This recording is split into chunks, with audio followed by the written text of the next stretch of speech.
The first time my own daughter-in-law told me I was not real family, it happened in a glass conference room overlooking a frozen river, while everyone else pretended not to hear. The words themselves were quiet, surgical, designed to land and disappear before anyone could challenge them. This is a conversation for people who actually belong here. No one looked at me after that. Not my stepson, not the CFO, not the lawyer my late husband had trusted with his life's work. They kept their eyes on spreadsheets and coffee cups, as if silence could erase what had just been done. I did not speak. I did not defend myself. I did not correct her, but I felt something inside me close, like a locked door. My name is Margaret Holloway. I am 61 years old. And that was the moment I decided I would stop being polite. Let me tell you how I ended up in that room, holding power no one thought I would ever use. 5 years earlier, my life had been simpler. Not easier, but simpler. I had been married to Thomas Holloway for 38 years. Tom was not flashy. He was not charming in the way men on magazine covers are charming. He was deliberate, quiet, methodical. The kind of man who fixed things himself and never bragged about it. He built Holloway Marine Systems from a rented warehouse on the Ohio River, a logistics and maintenance firm servicing freight fleets and river ports across the Midwest. He started it when our youngest had just left for college, when most men his age were talking about retirement. I did not want him to do it. I worked as a patient intake supervisor at a rehabilitation hospital. I liked routine. I liked knowing when the paycheck came. Tom smiled at me across our kitchen table one night and said, "Maggie, I've spent my whole life fixing other people's problems. I want to build something that lasts." I stood by him. That was my role, not in the business, but in the background, packing lunches, listening to frustrations, keeping our life stable while he took risks. It worked. By the time Tom turned 60, Holloway Marine Systems employed over 100 people and held long-term contracts with port authorities and shipping companies from Illinois to Kentucky. Tom was proud, but never arrogant. He knew every supervisor's name. He attended retirements. He showed up to funerals. Our family dinners became louder. Tom's son from his first marriage, Eric, started working at the company after business school.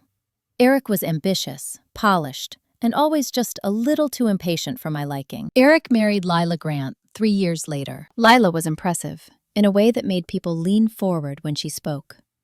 She had a law degree, an MBA, and parents who donated buildings to universities. She dressed like success. She spoke like outcomes were inevitable, as long as she was involved. She was polite to me, always polite, but never warm. When Tom died, everything fractured. It was sudden. A brain aneurysm on a Tuesday morning while he was shaving. One moment I was reminding him to schedule a dentist appointment.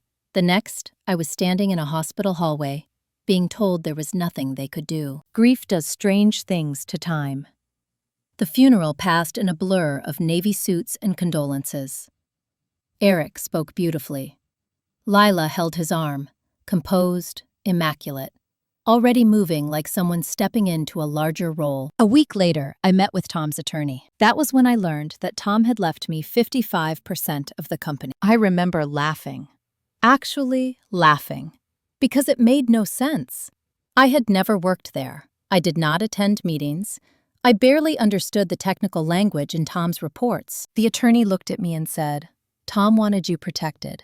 He also wanted you to have a voice." That voice was what put me in that conference room 2 years later, staring at Lila across polished glass as she gently erased me. And that voice was what I would soon learn how to use. When the meeting ended, Lila gathered her files without looking at me. Eric hesitated, like you might say something, then followed her out. I stayed seated long after the room emptied, listening to the low hum of the building. I did not yet know how this would end. But I knew one thing. I was done being invisible. The injustice did not explode all at once. It crept in slowly, disguised as efficiency and progress. After Tom's death, Eric officially became Chief Operating Officer.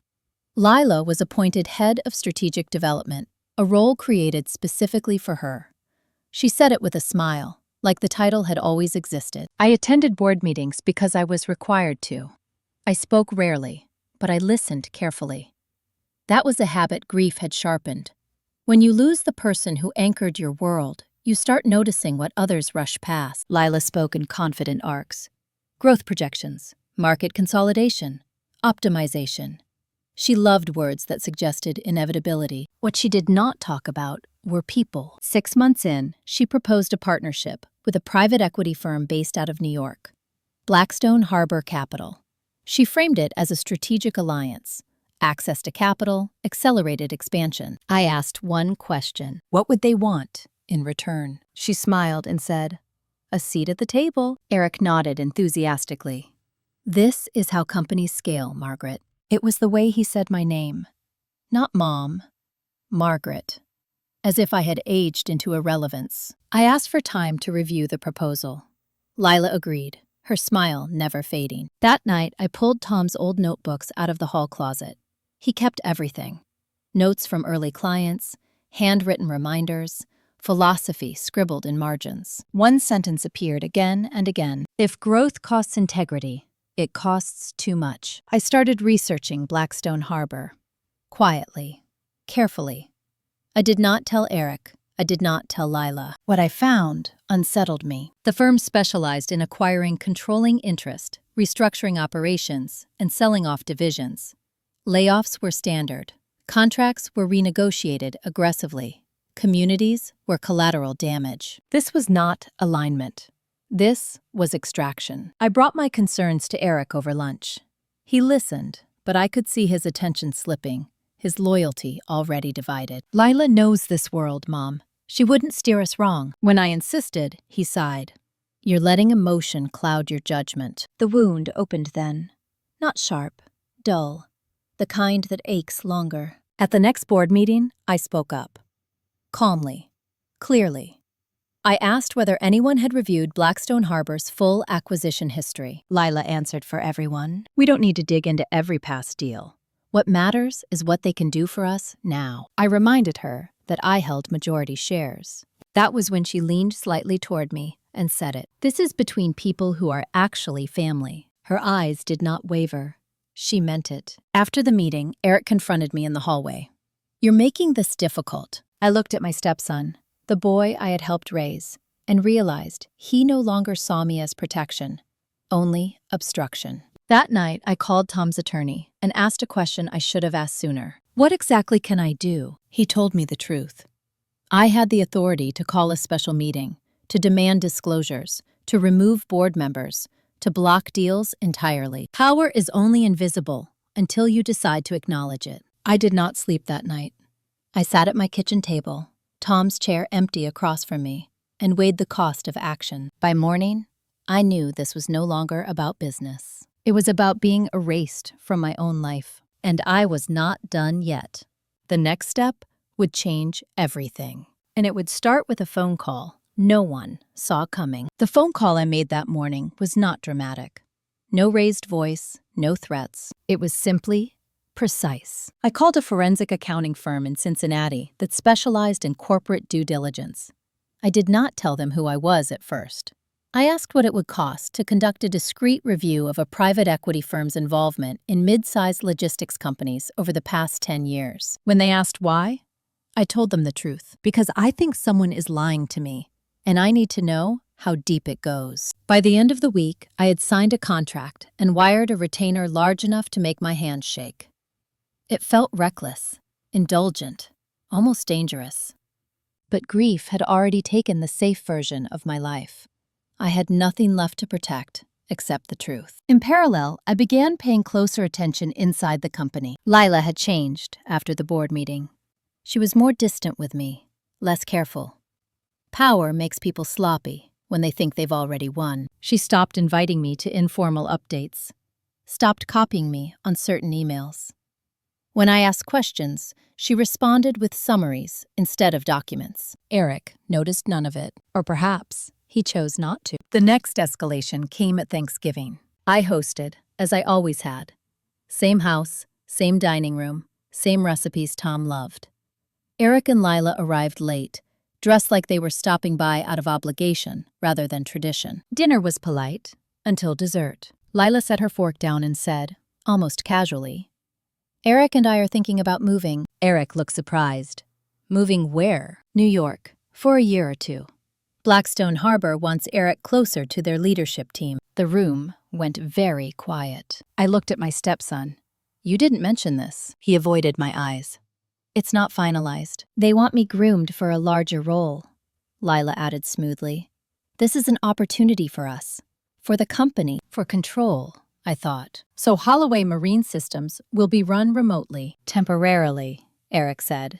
David and the regional managers can handle day-to-day operations. Tom would never have allowed that.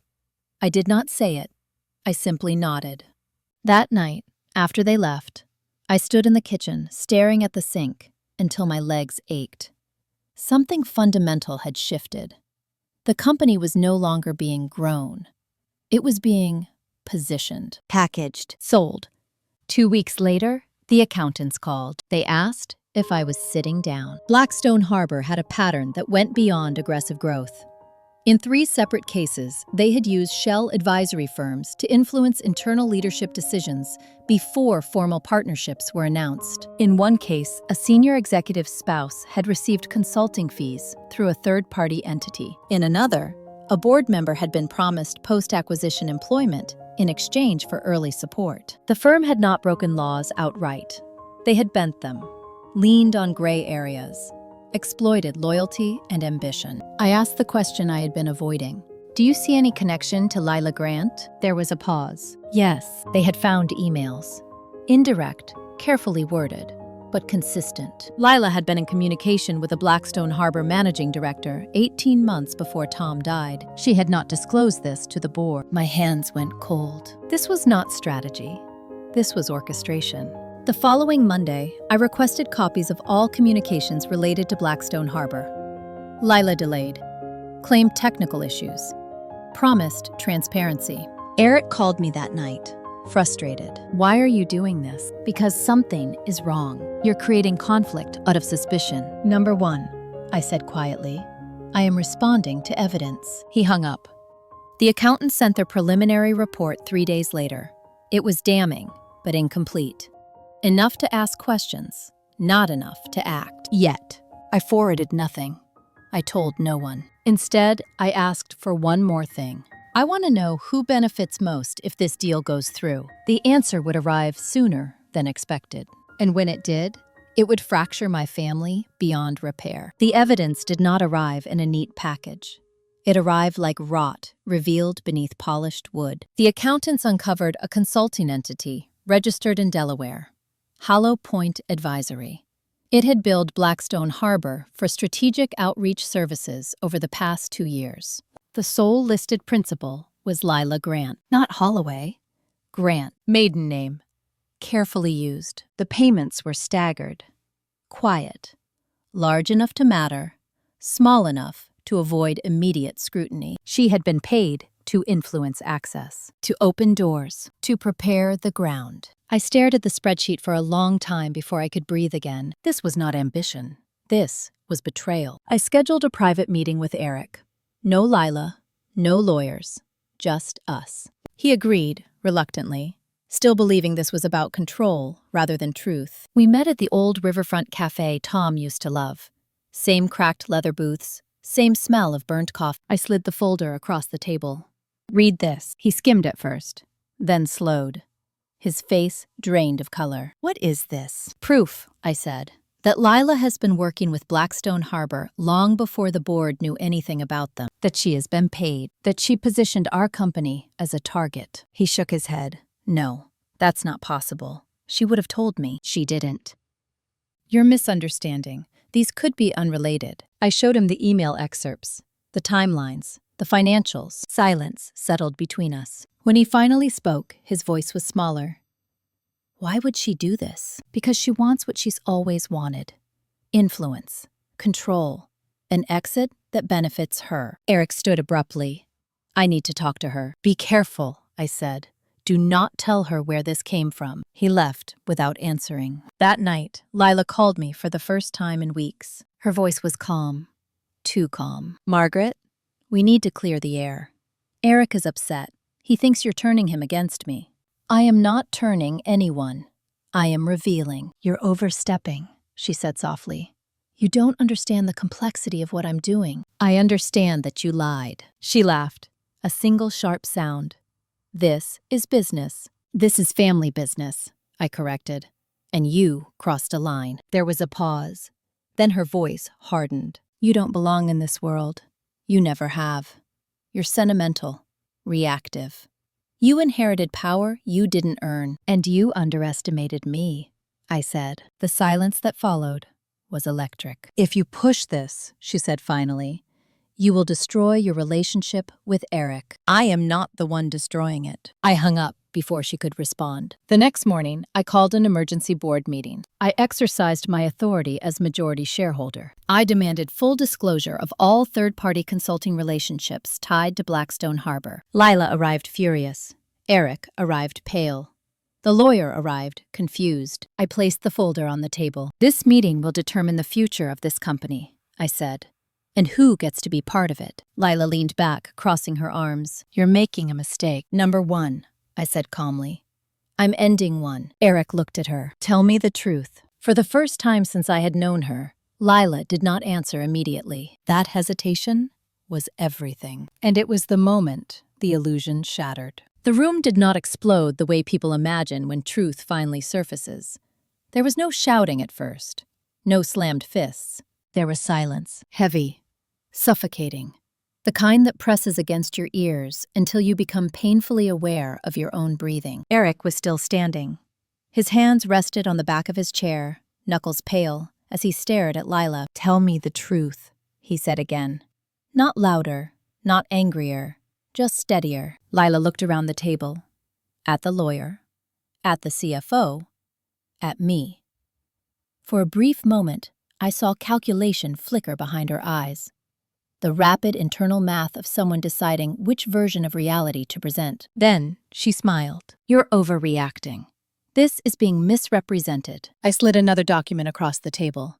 Banking records. Dates highlighted. That money was paid to an entity you own, for services rendered to Blackstone Harbor, months before any proposal reached this board. The lawyer leaned forward.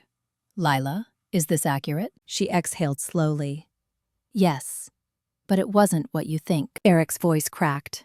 Then what was it? I was protecting us, she said, positioning us. If you don't understand how these firms operate, you get eaten alive. I was making sure we were at the front of the line. By selling us out, by guiding the process, she corrected. Someone was going to come for this company eventually. I made sure it was on our terms. On your terms, I said. She turned to me sharply. You were never supposed to be here. That's the truth. Tom built this, not you. Eric is his blood. I am his future. You're an intermission. Eric flinched like she had struck him. Don't talk about her like that. Lila laughed softly. You know it's true. She never belonged in this world. I stood slowly. I didn't belong in Tom's world when he started either, I said. He was building spreadsheets at the kitchen table, while I worked double shifts to keep us afloat.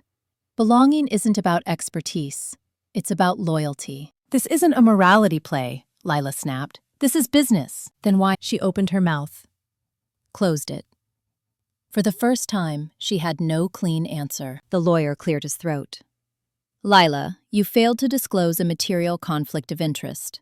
That puts the company at risk. Eric sat down heavily. You lied to me. I didn't lie. I curated information. That was enough. I called the vote. The motion was simple. Immediate suspension of negotiations with Blackstone Harbor. Independent review of all executive actions tied to the proposed deal. Temporary removal of Lila Grant from her role, pending investigation. Eric looked at me. His eyes were red. Mom, I don't know what to do. You do, I said gently. You just don't want to. He swallowed. He voted yes. The CFO voted yes. The lawyer abstained. I voted yes. The motion passed. Lila stood abruptly. You're making a catastrophic mistake. Number 1, I said. I'm preventing one. She looked at Eric one last time. If you go through with this, you're choosing her over me. Eric's voice was barely audible. I'm choosing the truth. She left without another word. That night, I sat alone in the house Tom and I had shared. listening to the refrigerator hum. My hands trembled now that the adrenaline was gone. I had crossed a line. There was no going back. But the story was far from over, because stopping the deal was only the beginning. The consequences were coming, and they would be brutal. The backlash came swiftly and from every direction. Within 48 hours, rumors spread through the company. Executives whispered. Employees speculated. Clients called asking whether Holloway Marine Systems was being sold, dismantled, or imploding from the inside. Eric looked like he hadn't slept. He fielded calls non-stop, trying to project stability, while his personal life collapsed behind closed doors. Lila did not go quietly. Her attorney sent a letter alleging wrongful suspension and reputational harm. Blackstone Harbor withdrew publicly, framing the decision as a failure of leadership vision. Industry blogs hinted at internal power struggles. And then came the call that made my stomach drop. Eric's ex-wife.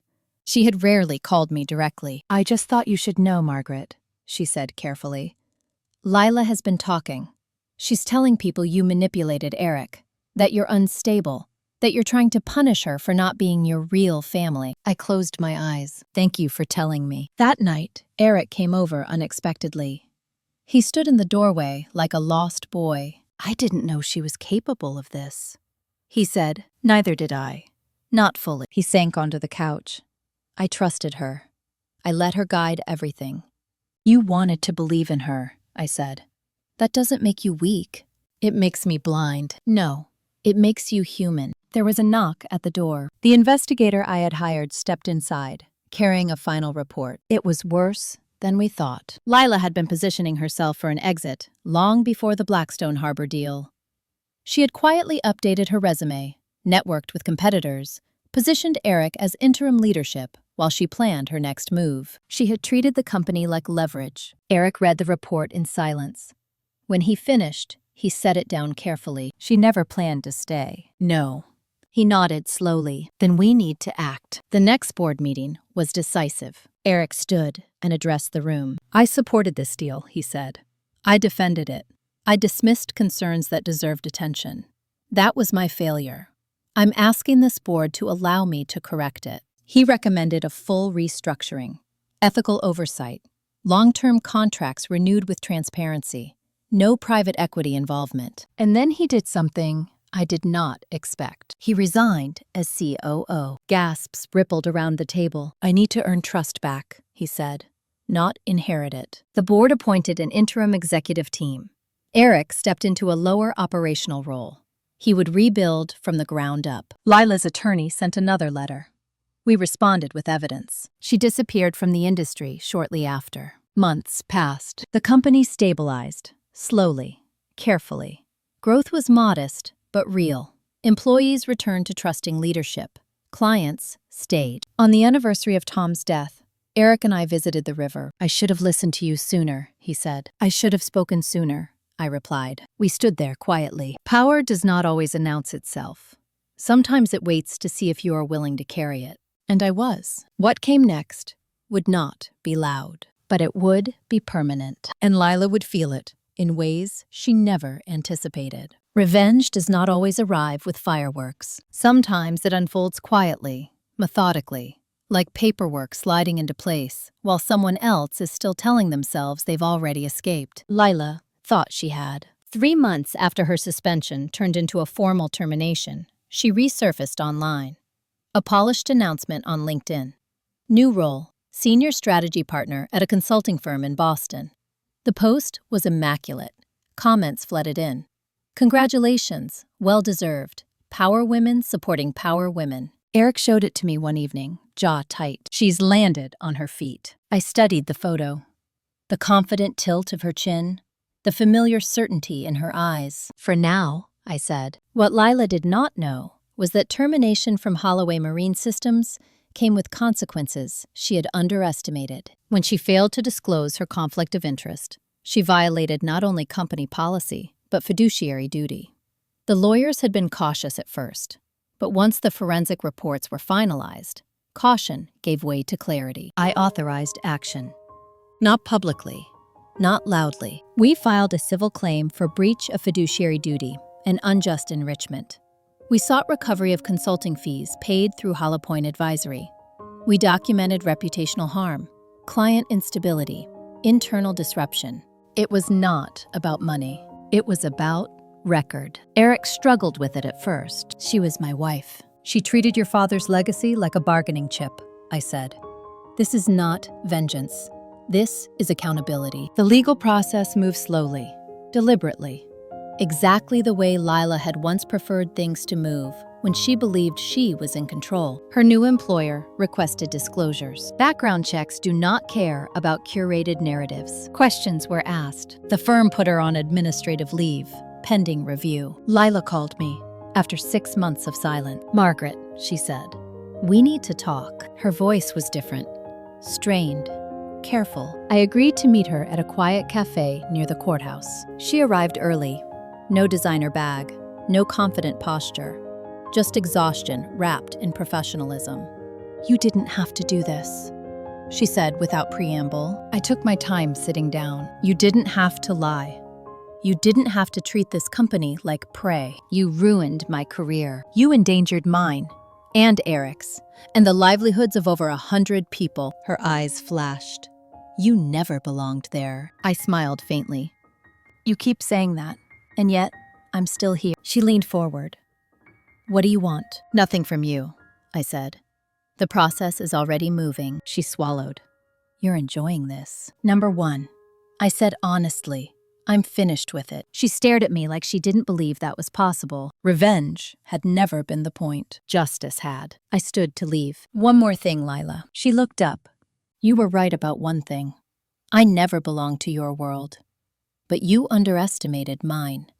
I walked away. Behind me, the machinery of consequence kept turning. Healing is quieter than revenge. It does not announce itself.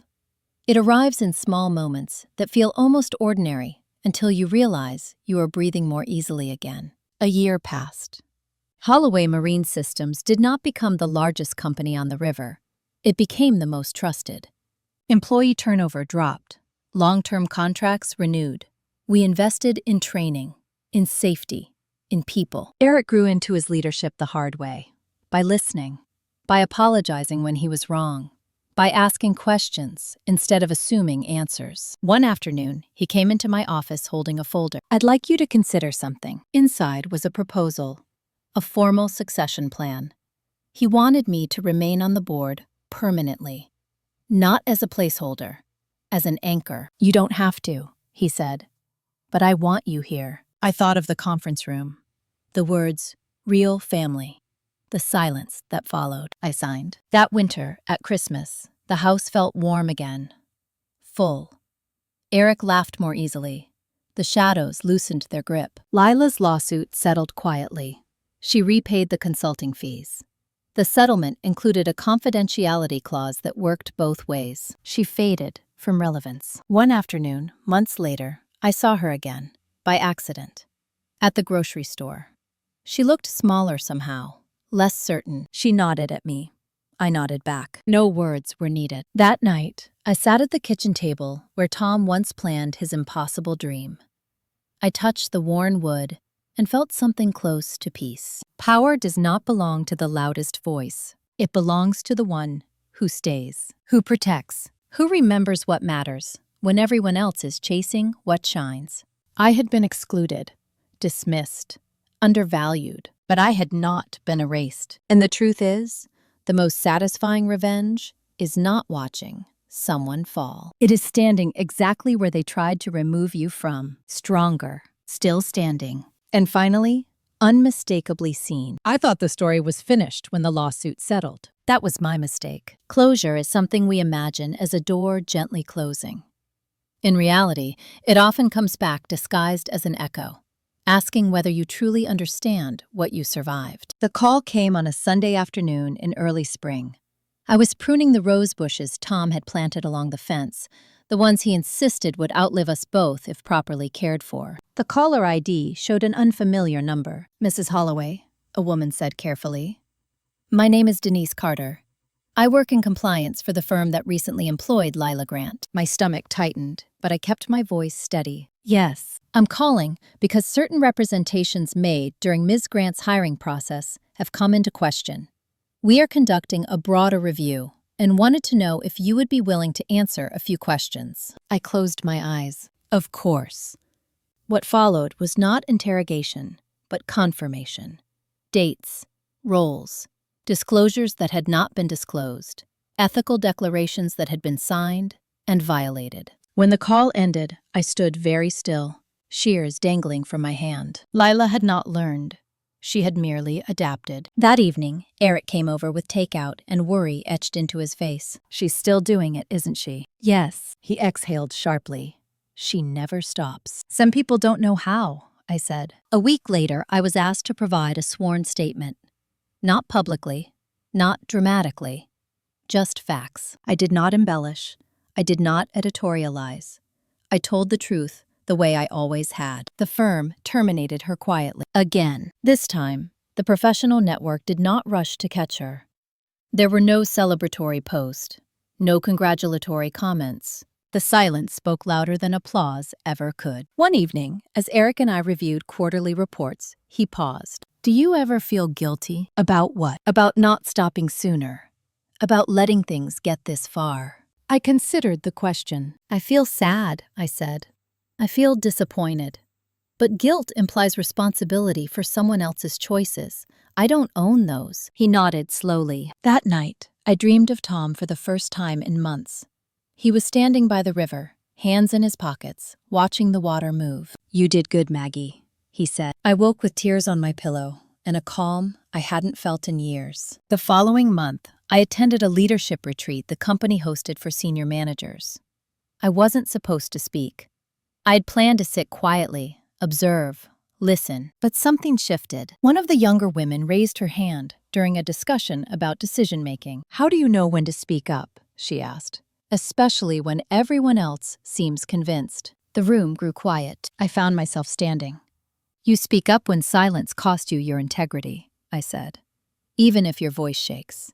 Even if you're told you don't belong. The woman nodded, eyes shining. In that moment, I understood something important. This story had grown beyond revenge. It had become inheritance of a different kind. And there was still one more chapter left to live. The final confrontation did not happen in a courtroom or a boardroom. It happened in a place far more honest. A parking lot. I was loading groceries into my trunk when I heard my name. Margaret. I turned.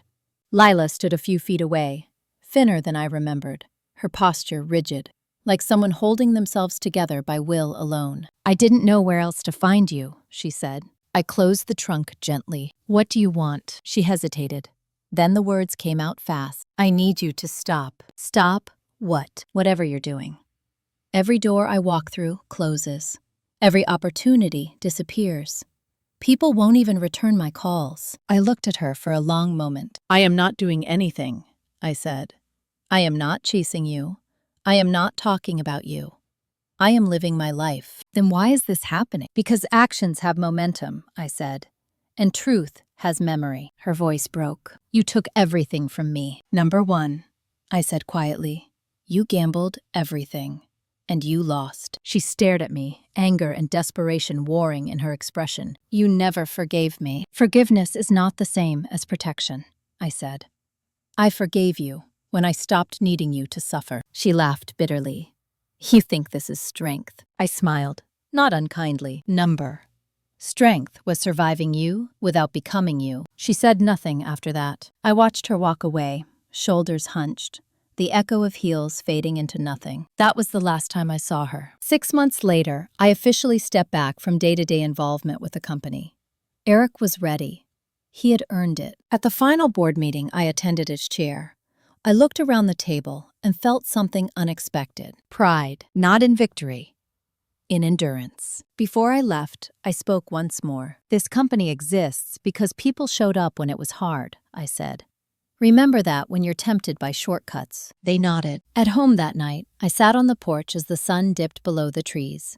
The roses were in bloom.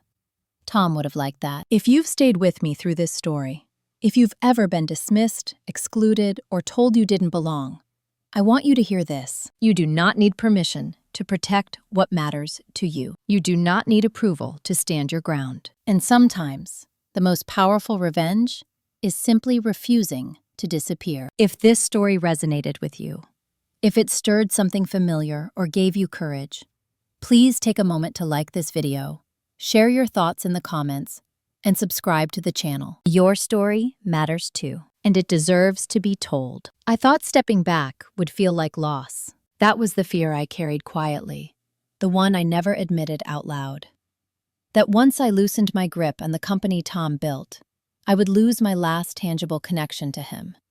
That relevance would drain away with the titles and meeting invites. Instead, what came was relief, the kind that settles into your bones slowly, like warmth after a long winter. Eric took the role of CEO officially that summer. The announcement went out in a modest press release. No champagne, no grand speeches, just a clear statement of continuity and values.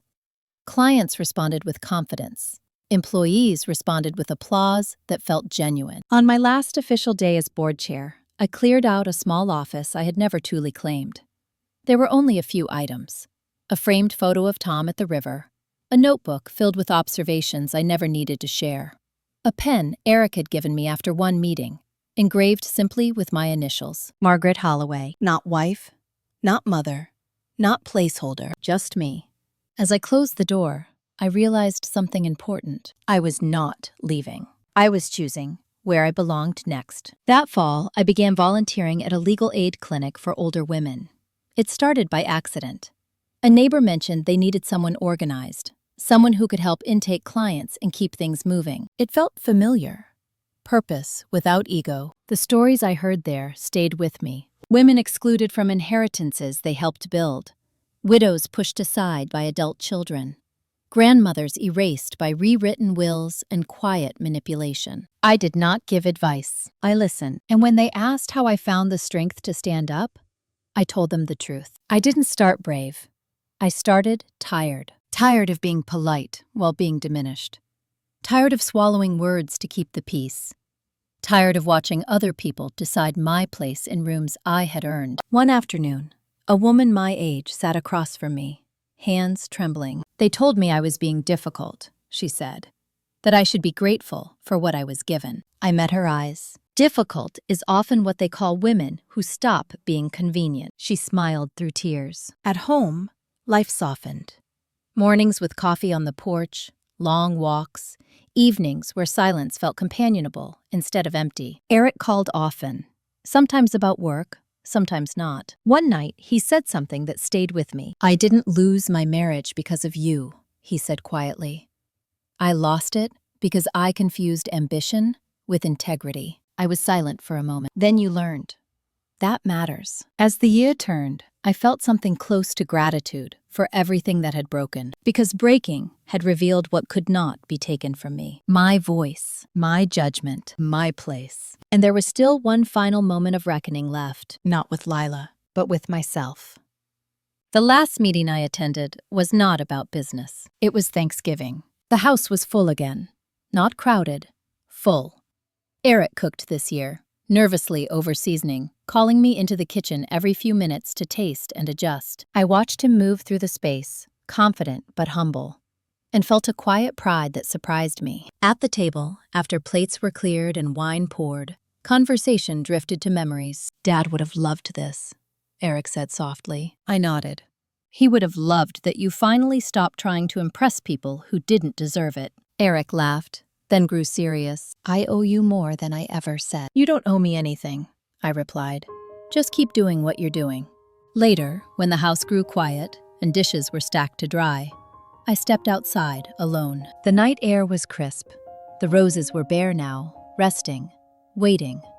I thought about the woman I had been at the beginning of this story, silent in a glass room, absorbing humiliation because it felt safer than conflict. Believing that belonging was something others could grant or deny. I wished I could reach back and place a hand on her shoulder, not to warn her, but to reassure her. You will not disappear. You will not be erased. You will grow sharper, steadier, truer. Revenge, I learned, is not about destruction. It is about reclamation. Taking back the authority to define yourself, to protect what you love, to say no without apology. Lila tried to exile me from my own life. She failed. Not because I outmaneuvered her, though I did. Not because she fell, though she did. But because I refused to shrink. Family is not who declares power over you. It is who shows up with honesty, who stands when it would be easier to bow, who guards legacy without turning it into leverage. If you are listening to this and something in you aches with recognition, know this. Being excluded does not mean you are powerless. Being underestimated does not mean you are finished. Sometimes it means you are just beginning. If this story spoke to you, if it reminded you of your own strength or helped you name an old wound, please take a moment to like this video. Share your thoughts in the comments. I read them. And subscribe to the channel for more stories about justice, resilience, and the quiet power of women who refuse to disappear. Your voice matters, and it is never too late to use it.